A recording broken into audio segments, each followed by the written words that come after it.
Hello, everybody. Raul Smith here with a reminder that we are still having open slots for the affiliation sponsorship program presented by Galactic Digital Studios. For more information on this sponsorship program, which is a lot more than just a 30-second plug on podcast, please contact Raul at theclosingtag.com. That is Raul at theclosingtag.com.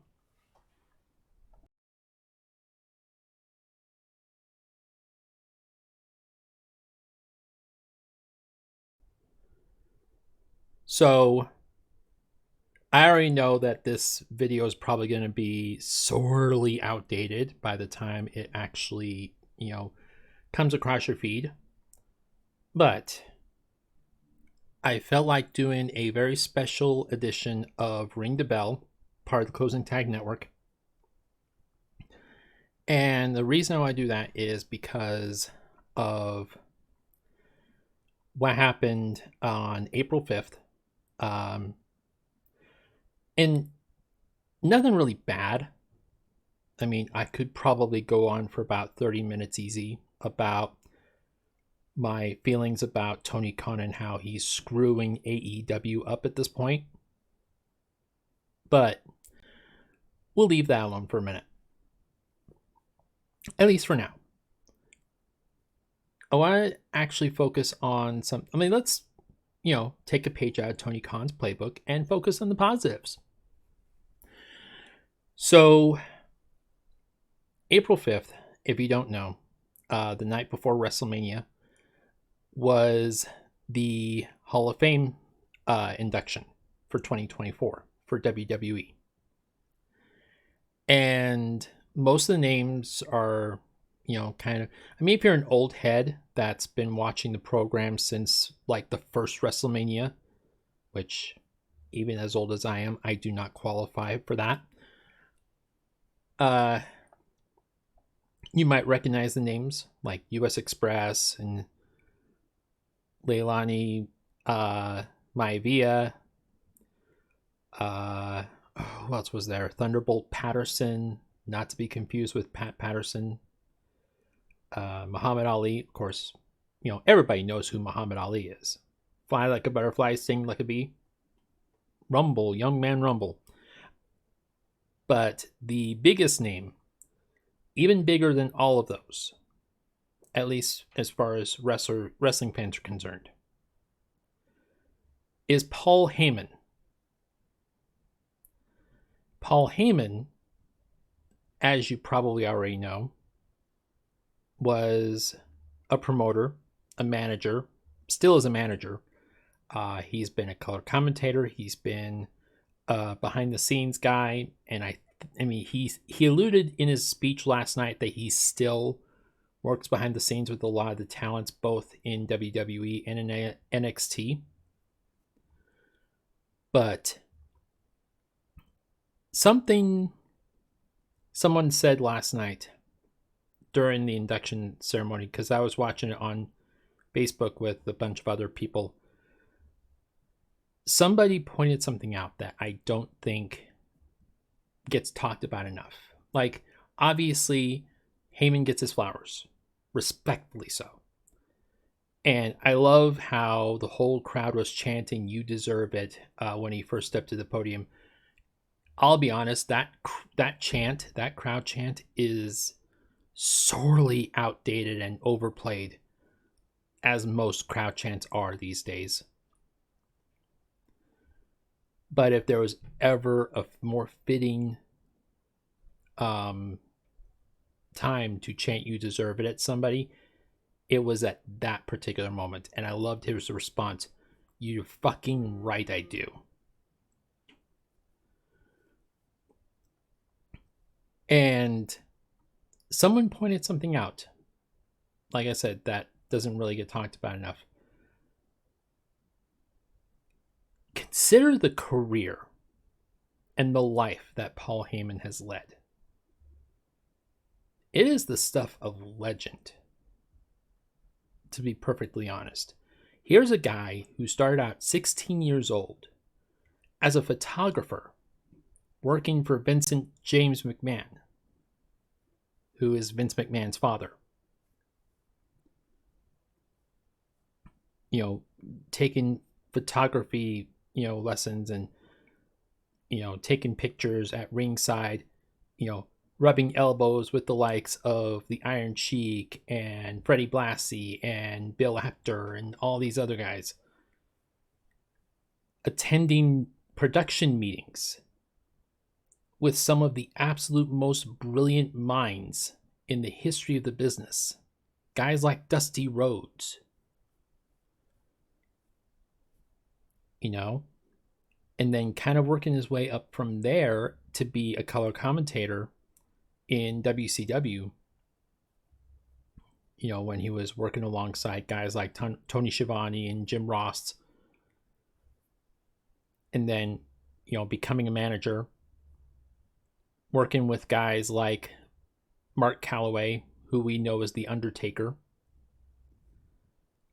and the Dangerous Alliance, working with, Steve Austin and Rick Rude and beautiful Bobby Eaton. And kind of going from there, because depending on who you talk to, there's still no real clarification on what exactly happened in WCW that led to the lawsuit and to Paul Heyman being relieved of his duties. But he went from there to work in a small regional territory, because there were still regional territories back in the day, called NWA Eastern Championship Wrestling, working underneath guys like Todd Gordon and Eddie Gilbert. And I was watching the rise and fall of ECW last night as I was preparing for this. I mean, obviously after the Hall of Fame induction ceremony, but I was watching, rise and fall of ECW, kind of preparing for this particular podcast episode because I wanted to talk about that. And there is a lot that you can talk about for his time in Eastern Championship Wrestling, which would then go on to become Extreme Championship Wrestling. Going from there, and we'll circle back to ECW in a bit. Don't worry, I'm not going to put on the ponytail and the slick leather coat like Paul Heyman did last night. But going from ECW, after ECW folded in 2001, to returning as a color commentator, this time on Monday Night Raw, working once again alongside Jim Ross. Going from there to be the manager / advocate, whatever you want to call him, for Brock Lesnar. This was during Brock's first run in the company. And then going from there, after Brock left, or after they split, to be the on-screen general manager for SmackDown, which didn't last very long. And then working behind the scenes in WWE, first at SmackDown and then over at Raw. And then kind of being given his own, plaything, which they would go on to call ECW, but let's be honest, it was not the same ECW. From there, after the debacle that was December to Dismember, Paul Heyman left or got fired, whatever story you want to believe, and kind of formed his own, I don't know what to call it. It's like a talent agency or like a social media experiment or something. Basically, it was the Heyman Hustle. And he would go around and interview a bunch of guys and gals. And that's where he, rubbed shoulders or rubbed elbows with the likes of Ronda Rousey and Conor McGregor and all them. But then he would go on to return to WWE to once again advocate for Brock Lesnar. He would then transition from being the advocate for Brock Lesnar to being the manager for CM Punk. after Punk turned heel back in 2012. They went back to Brock Lesnar, and they experimented him having his own group at one time, where he had the likes of like Cesaro and Mr. Perfect's son. I can't remember his name. Curtis Axel, I think. It was the old Michael McGillicuddy. I remember him as Michael McGillicuddy when he was in NXT. And then kind of going from there to really advocate or, be a manager. I know he doesn't like using the term manager. And I think he said at one point he doesn't like being called a manager because he doesn't want to be known as the second best anything. If he's going to be something, he's going to aim to be the best ever at it. And he already knows he's never going to be a better manager than Bobby the Brain Heenan, which I respectfully disagree, but we'll leave that alone.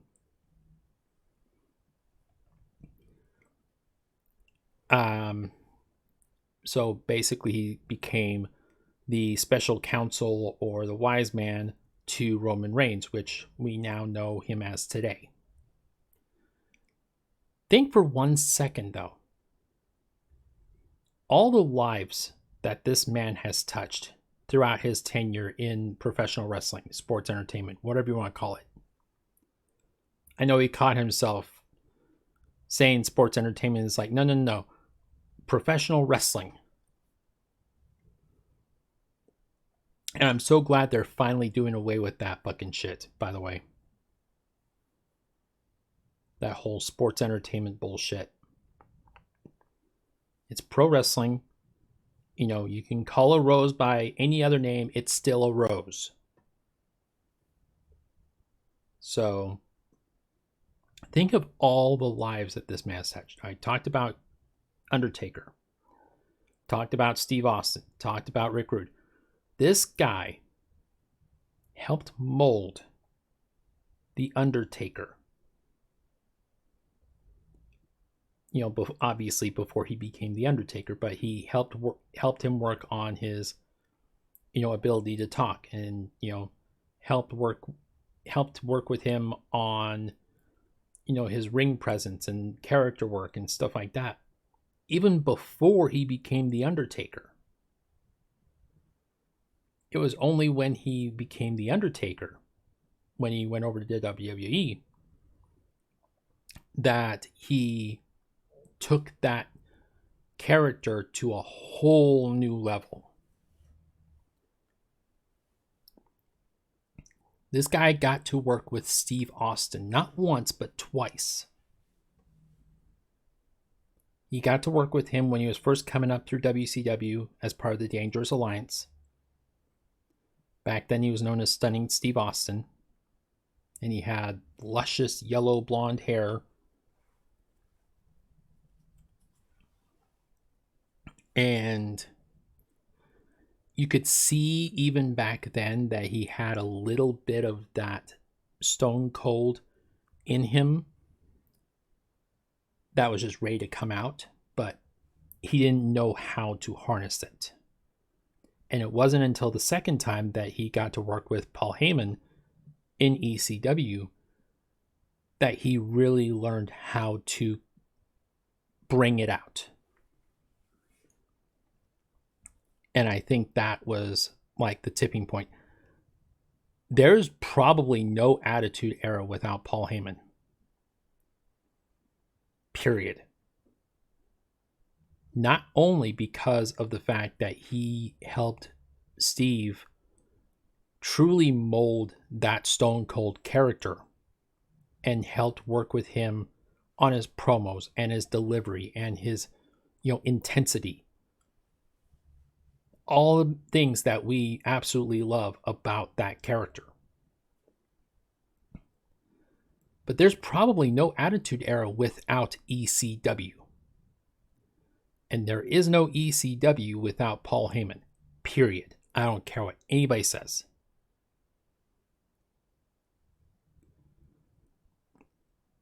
Paul Heyman deserves a lot of credit for seeing the writing on the wall and seeing that the industry was getting stale and people were not getting as excited about wrestling like they were back in the 80s when Hulkamania was going all crazy. Or even in the early 90s when you still had Hulkamania, but you also had people like Macho Man, people like Bret Hart, people like Mr. Perfect.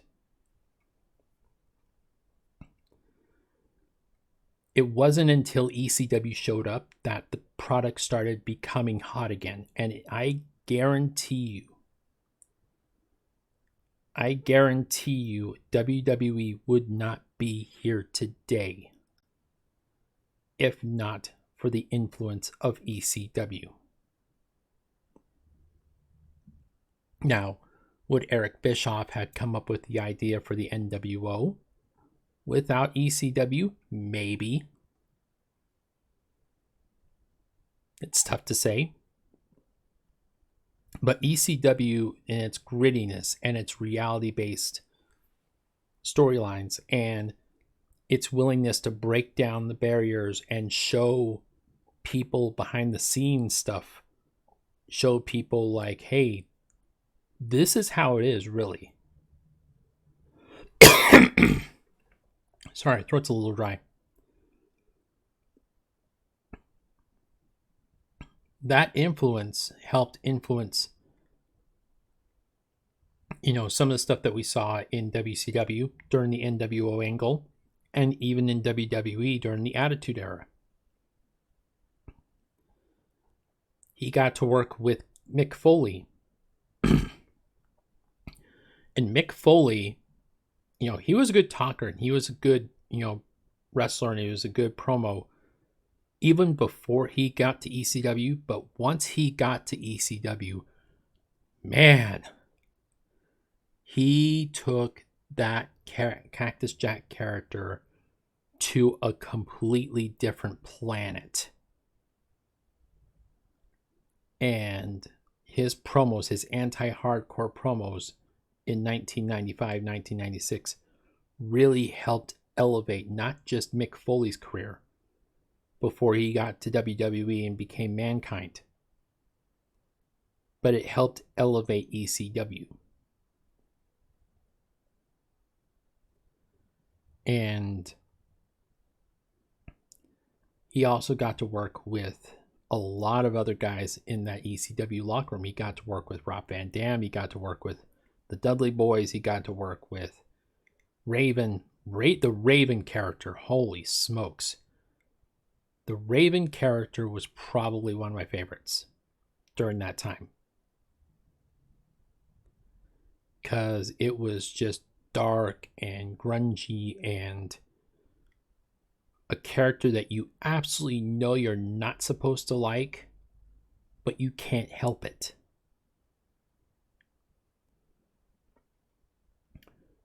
So, just on the ECW factor alone, Paul Heyman deserves a Hall of Fame induction. Absolutely.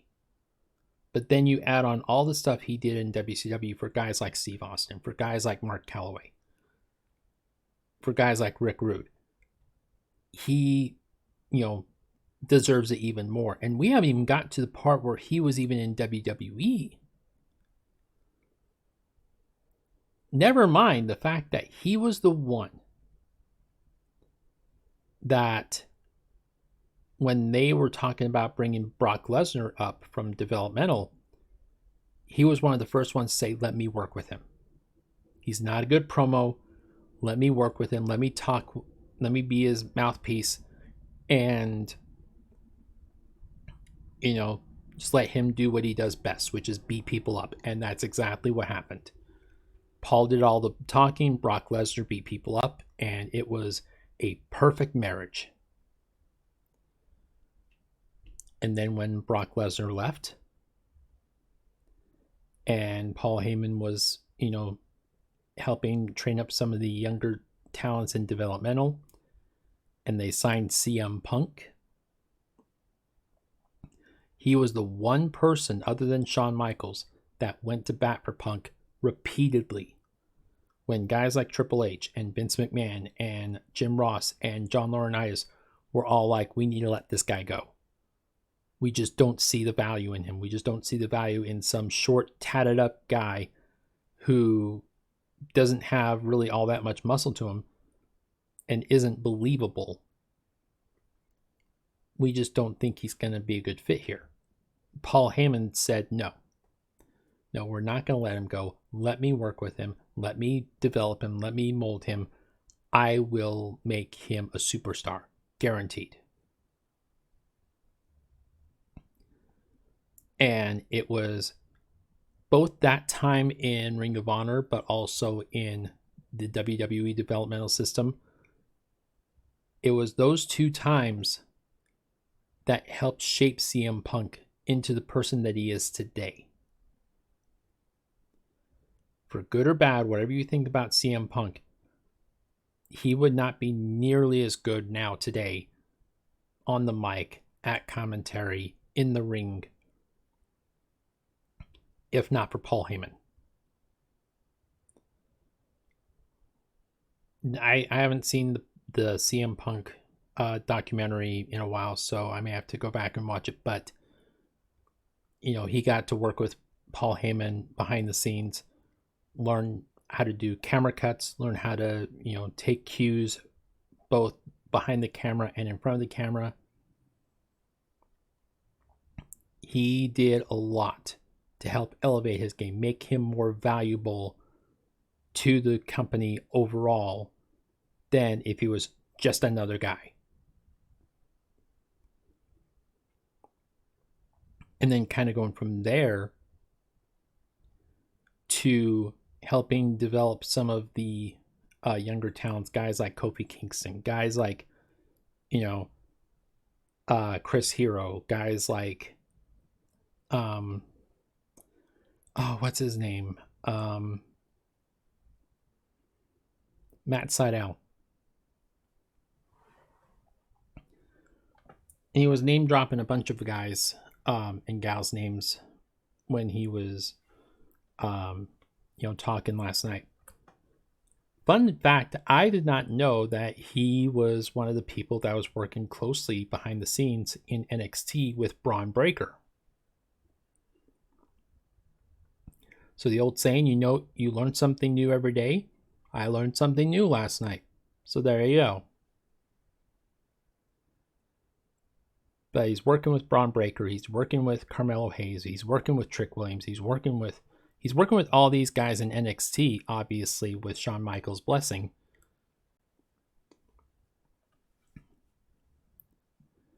And he's even been working, during this whole Bloodline storyline with Jimmy and Jey Uso, with Solo Sikoa, with Roman Reigns.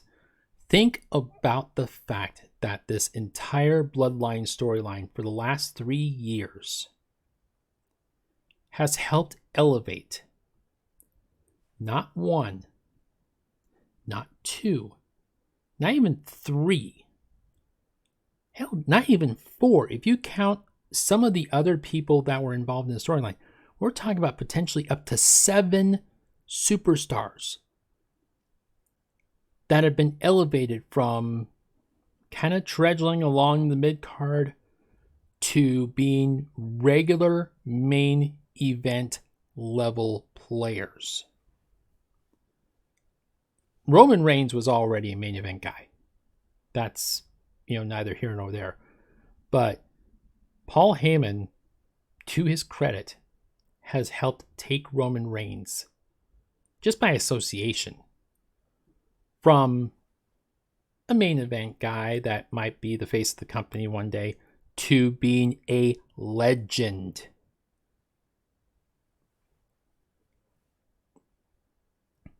Jimmy and Jey Uso, fledgling tag team. They're all right. They're cool. Nice character work that they did when they turned heel several years ago.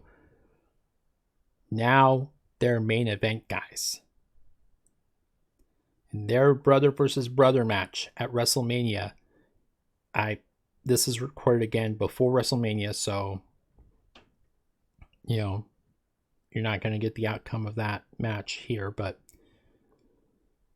that match is one of the most anticipated matchups on the entire card.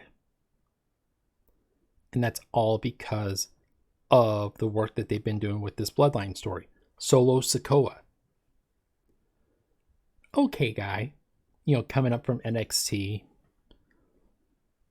It could have been very easy for them to just let him sit in the background and be the silent enforcer type. But no. He has become a regular on the main event scene. Sami Zayn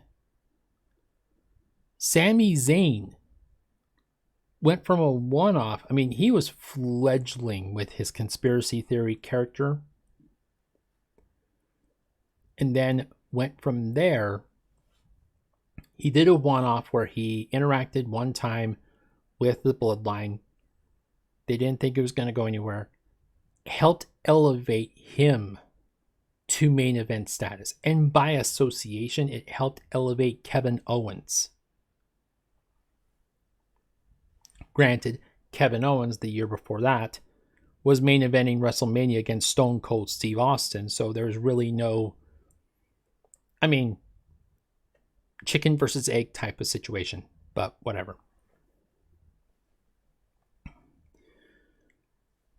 Even, some of these smaller talents that have been associated with the Bloodline. Guys like Finn Balor. Guys like Shinsuke Nakamura. Guys like Cesaro before Cesaro left. And that's not even talking about Cody Rhodes. Cody Rhodes came in as like the prodigal son, conquering hero type when he came back to WWE after he left AEW. Came in for that match against the series of matches against Seth Rollins. Tore his pec. And then worked with Paul Heyman, worked with the Bloodline, worked with Roman Reigns, and really elevated him up. I am thoroughly convinced the reason Cody Rhodes, and again, this is recorded before WrestleMania, so I don't know for sure, but my gut tells me Cody Rhodes is winning this weekend. And if I'm wrong, I'll put a little note in the comments section saying I was wrong. But my gut tells me that Cody Rhodes is winning the title. Cody Rhodes has gone from a mid-card, upper mid-card guy that was feuding with Seth Rollins, that was going to be, kind of teetering on that line, to being potentially the biggest babyface in the entire industry. Think about that for a second. All of that, the Bloodline, Cody Rhodes, Steve Austin, the Attitude Era, ECW, Undertaker, all of it, Brock Lesnar, all of that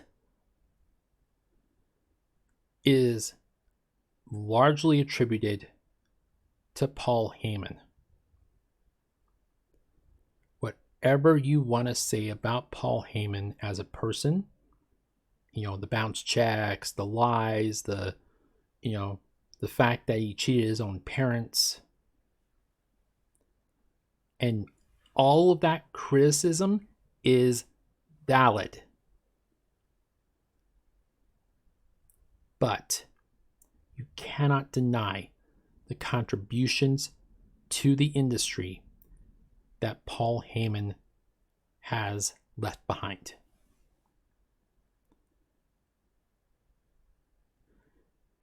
The old saying, what are they going to put on your tombstone when they go?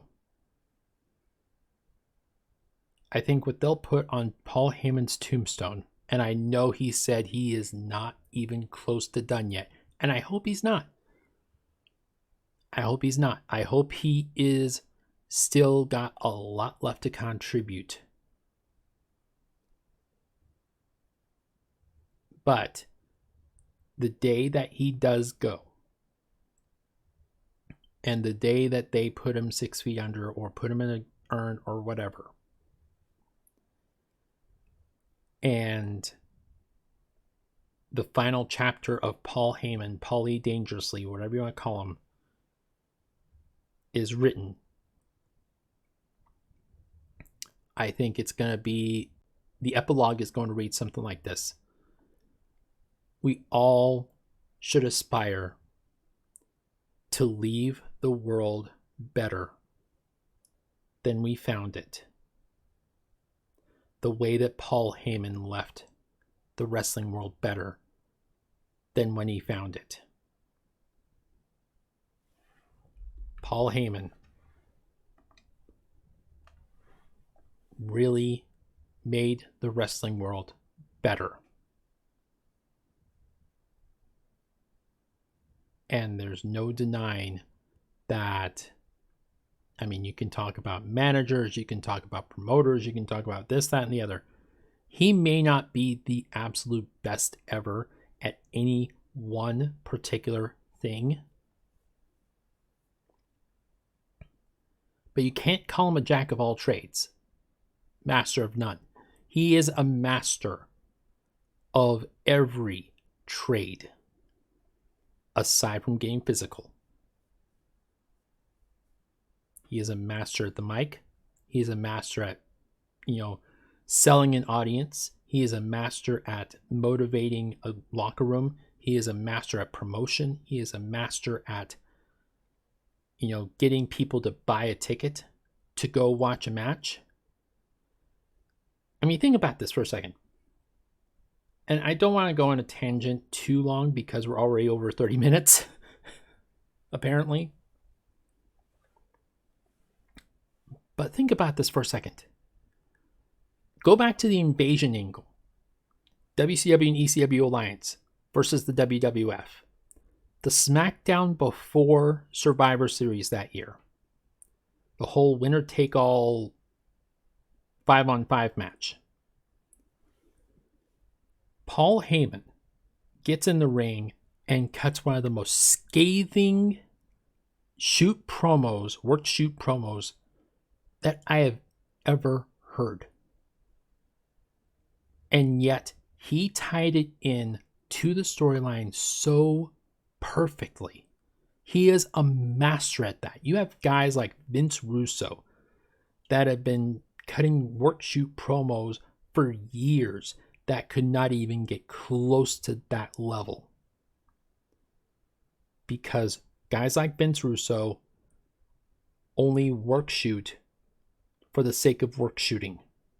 And if you don't know what work shoot is, basically it's taking a fabricated, rehearsed, scripted promo and making it sound like it's real.